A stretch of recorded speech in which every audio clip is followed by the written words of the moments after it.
Muraho neza abantu banjye.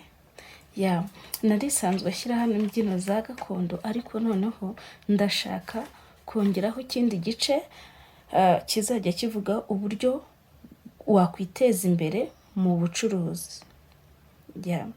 Ni igice kizaba ari uruhererekane, nzajya ngenda ashyiraho video zigiye zitandukanye zivuga ku bucuruzi. Ntago ngiye kureka ibyo nakoraga byo kubyina umuco gakondo, ntago ngiye kubireka, ariko iyo ndebye aho tugeze mbona ari ngombwa kuganira ku mahirwe ari mu Rwanda, cyane cyane ku bantu bafite igishoro gitoya.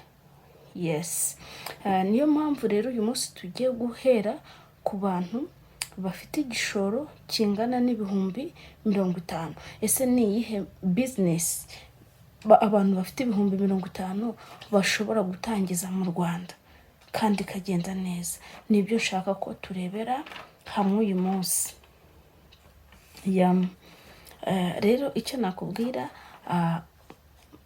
bibaye byiza wafata agakaramu n'agapapuro ukandika ku ngingo igiye itandukanye kugira ngo bigufashe gutegura neza umushinga wawe, wumve business idea wakora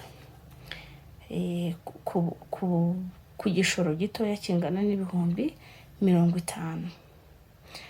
Ntabatindiye rero, reka dutangire. Ariko mbere yuko dutangira, nimba utarakora subscribe hano kuri Magnificat TV Show, ndagusabye kora subscribe, ukore no kukazogera kugira ngo tujye tubana muri video zindi zigiye zitandukanye. Urakoze cyane.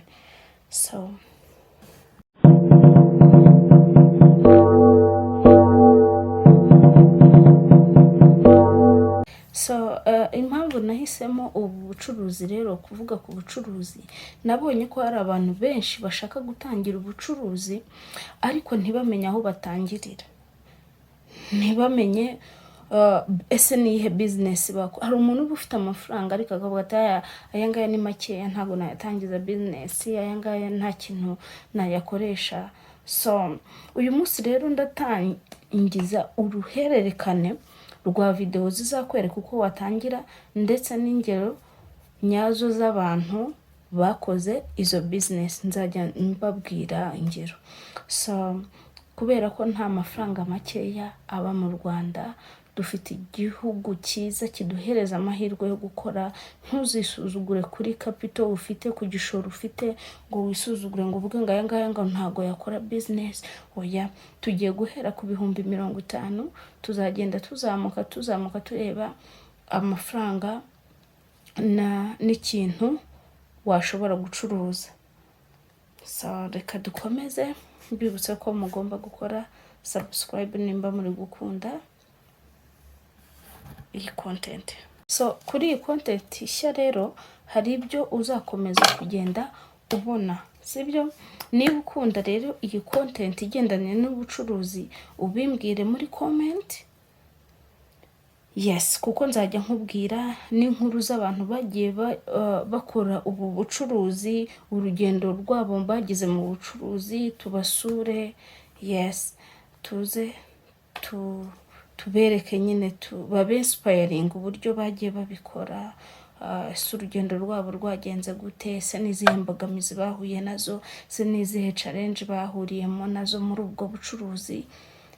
Uyu munsi tugiye guhera ku bihumbi 50, ariko tuzagenda tuzamuka tureba uko igishoro kigenda kirutanwa, tureba se n'ubuhe bucuruzi twakora.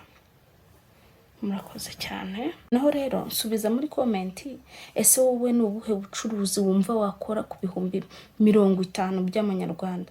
Ni ubuhe bucuruzi aho utuye mu gace wanyu, aho utuye muri karitsiye wanyu wakora ku bihumbi 50? Binyandikire muri comment. Hanyuma rero ndabifuriza iterambere, ndabifuriza gutera imbere mukaguka. Mukomeze kubana natwe hano kuri Magnificat TV Show, mukunda ikiganiro tugiye kujya tubagezaho kivuga ku bucuruzi gishyashya. Mugikunde, mugisharinge guys. yego uyu munsi narindi kubabwira ibyo tugiye kujya tuvugaho mu bigendanye n'ubucuruzi, ariko ubutaha tuzarebera hamwe nyirizina ese ubwo bucuruzi ni ubuhe twatangiza ku 50,000. Murakoze cyane, nagira ngo mbamenyeshe content nshyashya. Murakoze, ndabakunda, mukore subscribe. Nimba hari igitekerezo mushaka kutubwira, inyunganizi, mutwandikire, mushyire muri komenti. Murakoze cyane, Nyagasani abahire cyane.